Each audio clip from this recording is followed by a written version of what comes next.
about this? Denying yourself sex until marriage.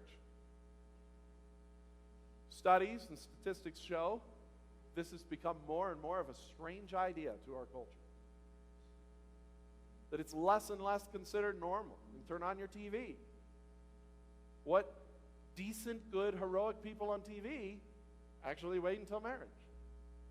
Very few. Now, for anybody who feels alone, any of you singles out there, I will tell you the statistics also show it's still the majority of people, still the majority of teenagers for sure, who are waiting. It's not the message you hear, but it is the truth.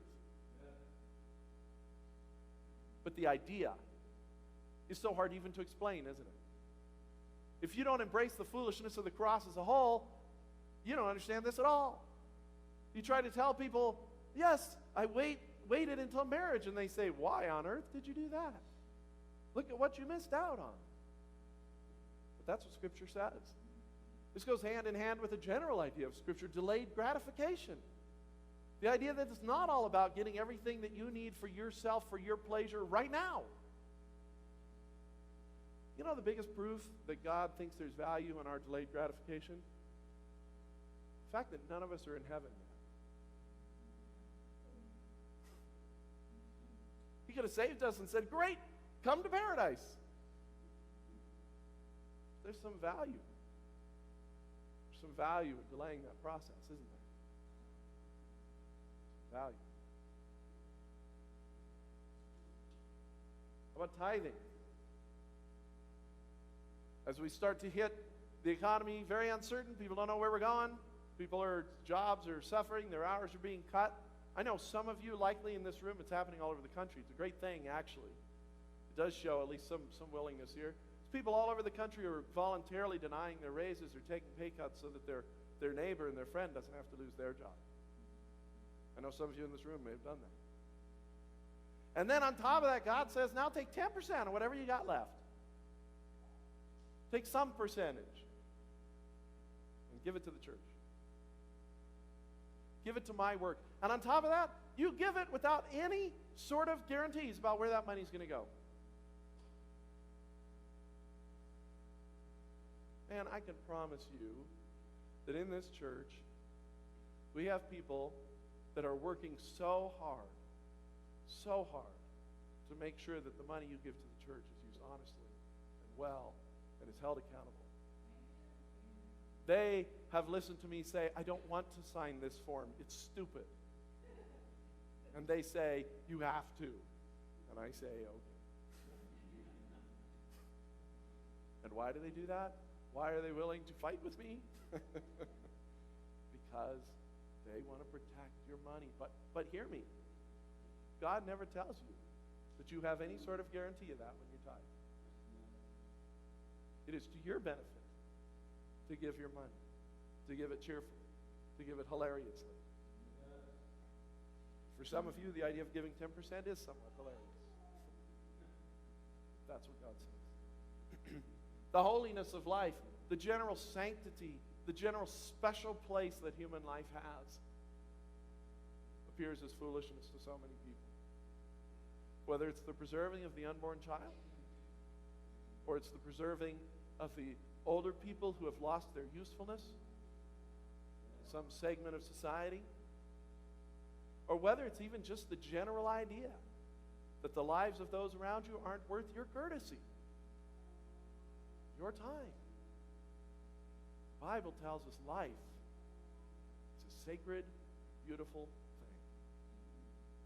Scripture tells us you should respect your parents, no matter who they are and what they've done. If for no other reason, it says in Proverbs, you should at least respect your parents because they gave you life. That's how precious it is. When God told the Hebrews never to eat meat with its blood still in it, he says, the reason I don't want you to do that, the reason I don't want you to eat meat with its blood still in it is because blood is the representation. It's the symbol of life. You should never treat that kind of life with any kind of callousness. Kind of an easy come, easy go type idea. God even says, there's a verse in Genesis that says God holds the animals accountable for every human life they take. Isn't that weird? And yet that's what it says.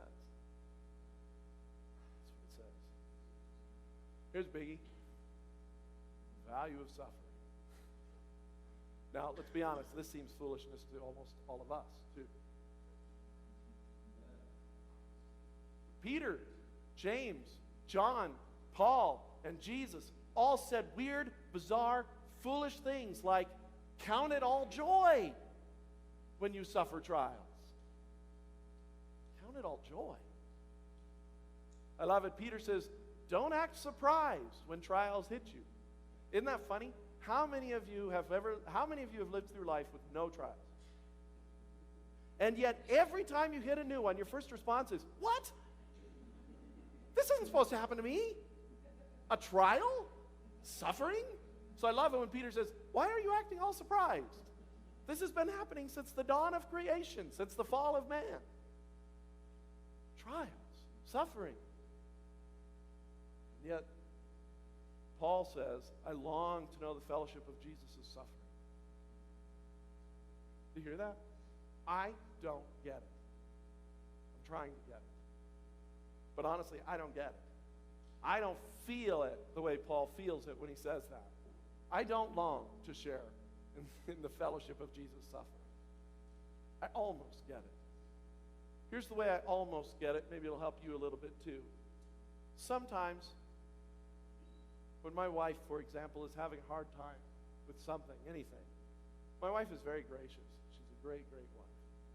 And so sometimes she'll just not want to say anything to me because she doesn't want me to feel bad that she feels bad. And I tell her, I would much rather suffer with you than be distant from you on this issue. It is worth it to me to be connected to my wife to know her suffering. I think that's some of what Paul is saying.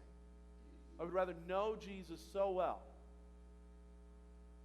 that I'm willing to undergo the suffering he went to experience and be able to connect with him on that level. I can't explain the value of suffering. It's not the point of today's message. I could explain some of it, but it's not the point of today's message. But the point is, that's foolishness to the world. And on and on and on and on it goes. Scripture says something. People say, why can't we just all get along, just all share the teachings of Jesus? Because the basic teachings everybody agrees on: don't kill, don't steal, be nice. But Scripture is much harder than that. Scripture says amazingly foolish things or powerful things. It depends on what you're going to choose. Do you accept the worldview of Scripture, which tells you that most of what the world thinks is right is foolish? Or do you accept the worldview of the world, which tells you that most of what Scripture teaches is foolish? What kind of fool are you? That's the question. We're coming up on Easter. Are you the kind of fool that believes in the resurrection? Does that make any sense to people in the world? Does that make any sense? Your religion is based upon the idea that somebody died and came back to life. And it's so strong that Paul says it's not about symbols, it's not about metaphor, it's not about sort of this power of the idea and the story.